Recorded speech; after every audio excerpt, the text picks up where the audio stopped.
Anda kembali di Ragam Perkara. Pemirsa, penetapan Dedi Irwanto, korban pembegalan di Deli Serdang, Sumatera Utara sebagai tersangka memancing polemik. Berdalih membela diri, Dedi menikam pembegalnya hingga tewas. Serangkaian proses hukum kini menanti Dedi. Akankah Dedi lolos dari jerat hukum ataukah sebaliknya?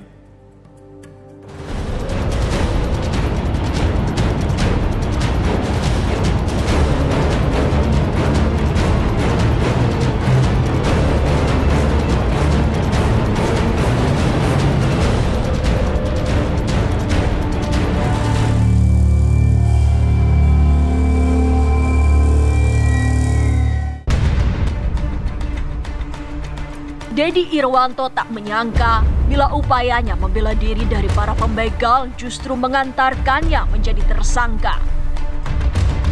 Cara Dedi melumpuhkan Oreza Andika Pahlevi, salah satu pembegal, dengan menikamnya, rupanya tak hanya membuat Oreza tak berkutik, tapi juga tewas. Kejadian itu pada Selasa dini hari 21 Desember 2021 di Jalan Seibera Sekata, Kecamatan Sunggal, Deli Serdang, Medan, Sumatera Utara. Gak lama saya angkat telepon, langsung saya dijegat sama 4 orang bang. 4 orang yang udah bawa dua bambu bang.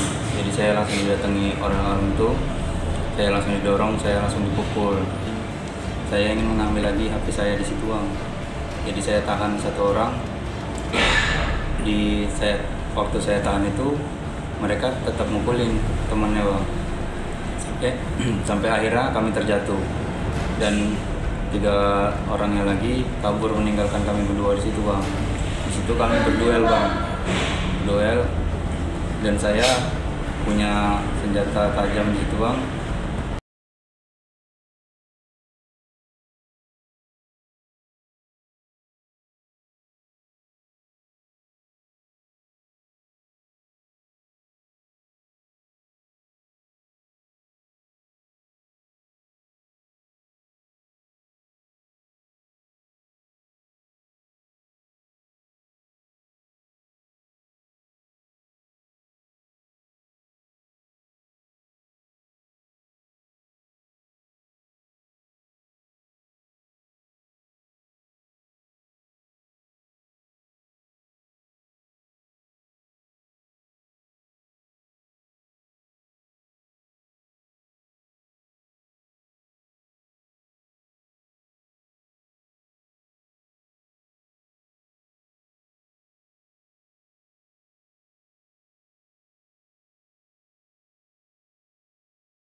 Terhadap saksi saudari IR ini, kemudian Kapolsek melakukan pendekatan kepada saudari IR ini dan keluarganya untuk menghubungi adiknya atau saudara DI yang sudah pergi atau kabur ke wilayah Riau, tepatnya di daerah Duri, di mana yang bersangkutan itu pergi ke daerah Duri, tempat di mana ayahnya bekerja. Kemudian dari hasil pemeriksaan awal, yang bersangkutan mengakui bahwa betul dia yang menikam korban menggunakan pisau lipat. Pisau lipatnya masih dilapor, mungkin karena di situ masih ada sisa darahnya yang akan dicek. Jadi mengakui bahwa dia yang menikam korban, baik itu di punggung, di dada sebelah kiri dan dada sebelah kanan. Dari hasil otopsi bahwa terjadi luka robek di jantung maupun di paru-paru. Seminggu sebelumnya saya pernah diikutin bang, makanya saya bawa senjata saya itu bang. Tapi saya bawa senjata itu ketika saya mau pulang malam bang, nggak setiap hari saya bawa senjata saya itu. Begitu keberadaannya terendus polisi dan keluarga juga ikut membujuknya, Dedi pun lantas menyerahkan diri ke Mapolrestabes Medan. Di hadapan petugas, Dedi mengakui perbuatannya menikam Oreza, pelaku pembegalan terhadap dirinya dengan 4 tikaman. Sementara perihal senjata tajam yang digunakan untuk menikam Oreza, Dedi berdalih hanya untuk berjaga-jaga saja tatkala dirinya pulang malam. Jelas dalam KUH pidana pasal 49 menyatakan bahwa tidak dipidana barang siapa orang yang melakukan pembelaan diri terhadap dirinya secara paksa maupun terhadap orang lain maupun terhadap harta bendanya. Nah, ini kan harus dijelaskan peristiwanya. Lebih ideal sebenarnya ya, dia ini ya, ditetapkan sebagai orang yang mengambil barang orang lain, misalnya pencurian misalnya ya, dengan disertai dengan kekerasan. Ini mungkin lebih logis karena peristiwanya tadi kan ada causality, sebab akibat, ada sebab ada akibat. Kenapa ini terjadi peristiwa pembunuhan, penikaman dan sebagainya? Karena dia dibegal, dia membela diri. Terlepas dari soal dia pisau dari mana, kenapa dia membawa. Ini kan lebih logis. Untuk menyatakan yang bersangkutan bela diri atau bela paksa yang melampaui batas, itu kan polisi tidak punya kewenangan secara hukum. Jadi menurut hemat saya polisi sudah benar menetapkan pelaku bela diri itu, bela terpaksa tersebut sebagai tersangka. Nanti diproses, nanti di pengadilan dia dinyatakan dilepaskan. Dia di pengadilan diuji, dipanggil saksi-saksi.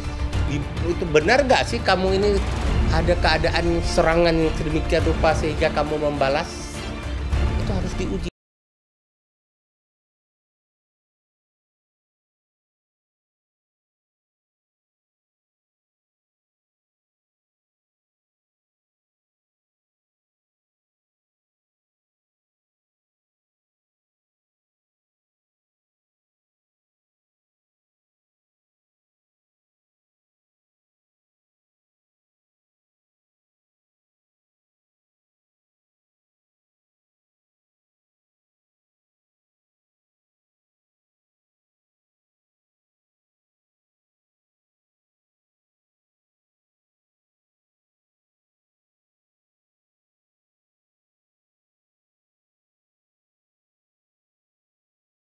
Begal itu melarikan diri karena dia duduk bagian belakang, sempat ditarik oleh tersangka DI. Kemudian ditusuk pinggang sebelah kanan, terjatuh, kemudian sempat berdiri, terjadi penusukan 3 kali ke arah dada. Di depan mata, serangkaian proses hukum menanti Dedi. Pengadilan jualah yang kelak akan membuktikan apakah Dedi bakal dikenakan sanksi atau bebas dari jeratan pidana.